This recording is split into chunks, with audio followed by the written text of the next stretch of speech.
The Statue of Liberty in New York Harbor is seen from the air.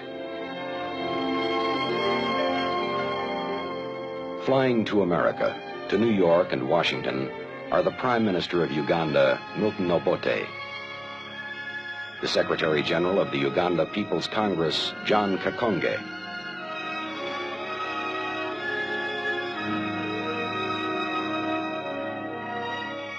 James Simpson, the Minister of Finance.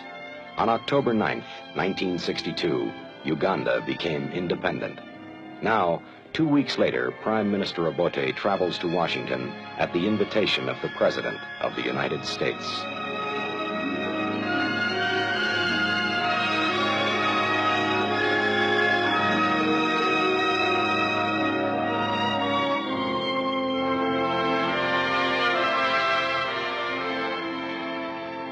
Washington, capital of a union of 50 states.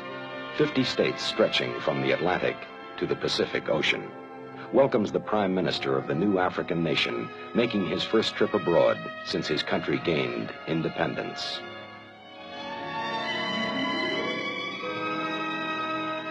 Prime Minister Obote is welcomed in the name of the President of the United States by Assistant Secretary of State for African Affairs, G. Menon Williams.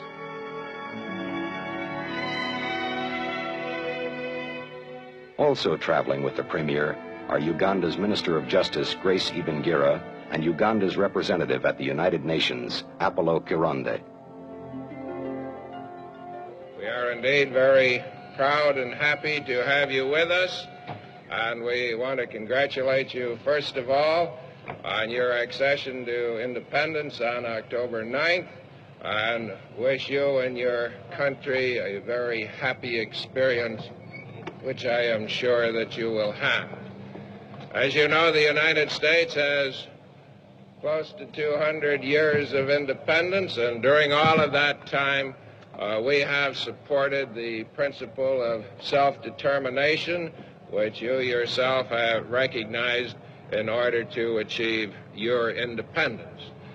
I'm very glad indeed that the President of the United States sent to me his very kind wishes during our celebrations. And indeed, I'm very glad indeed that he also took the opportunity to invite me to come to Washington. In Washington, all affairs of state center on the White House. This is where the Chief Executive of the United States has his office and his residence. It is here that President Kennedy receives Prime Minister Obote as a leader of the new Africa.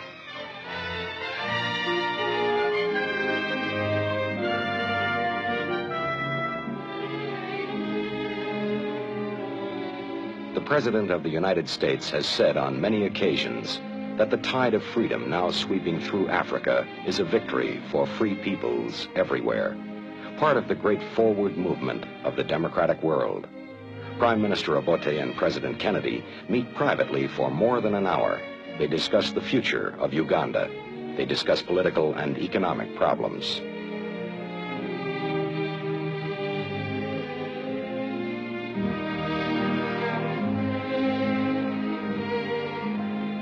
Mr. Kennedy has a keen interest in Uganda's welfare. He assures Prime Minister Obote of America's continuing interest in the newly independent nations of Africa.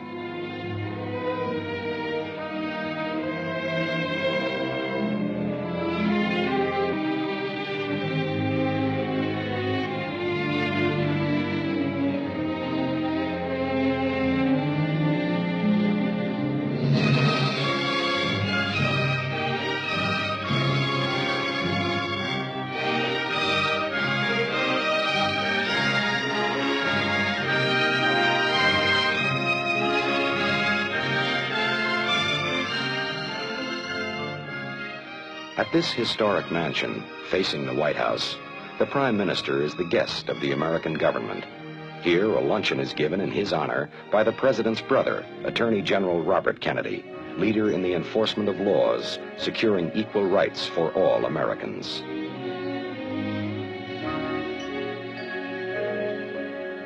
At the official residence, Premier Obote and his party meet with the representatives of the press. The Prime Minister tells the American reporters that the most urgent task for Uganda is to build more schools, homes, and roads, develop agriculture and industry. He also describes the natural beauty of his country, the Great Lakes and rivers, Lake Victoria and the Nile.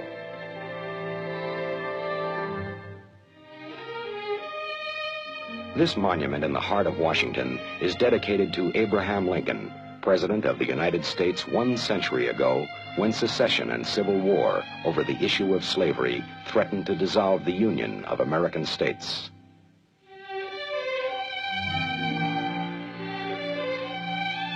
He is remembered as the savior of the Union, the great emancipator, the champion of freedom.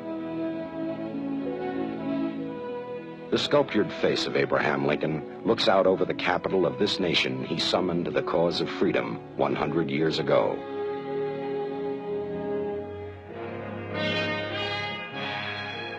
In New York City, there is a monument of our own century and generation, the United Nations, where the peoples of the world affirm the need for a common effort to achieve peace and progress.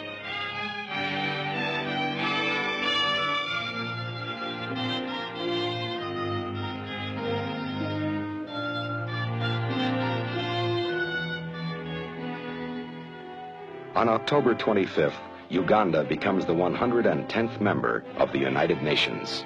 Acting Secretary General U Thant congratulates Prime Minister Milton Obote as the flag of Uganda is about to be raised in front of the United Nations headquarters.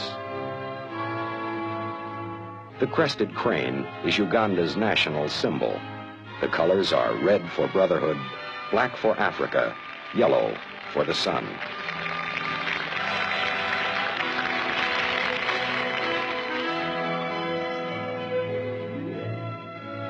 Representatives from every member state come to congratulate the Prime Minister of Uganda and his delegation. With the admission of each new member, the United Nations grows not only in numbers, but in experience and effectiveness.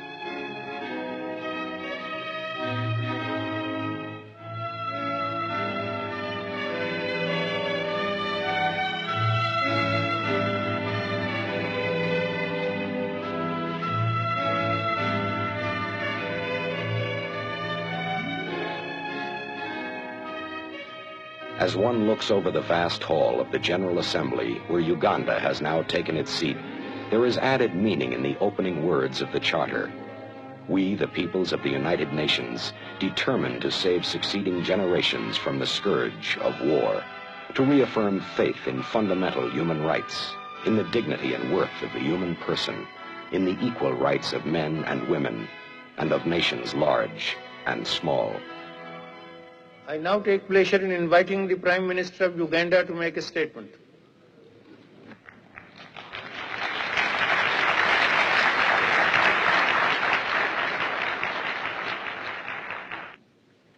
Mr. President,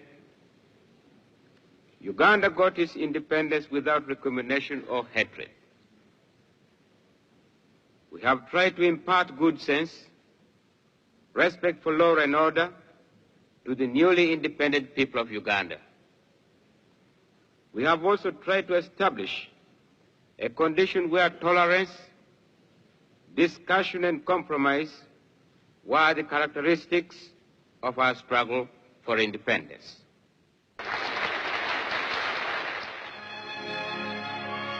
To those who welcomed him in New York and Washington, Prime Minister Obote said, "We come to you with a big heart. We know that we have many friends." As Premier Obote flies home, his many friends in the United States and at the United Nations send with him their best wishes for Uganda.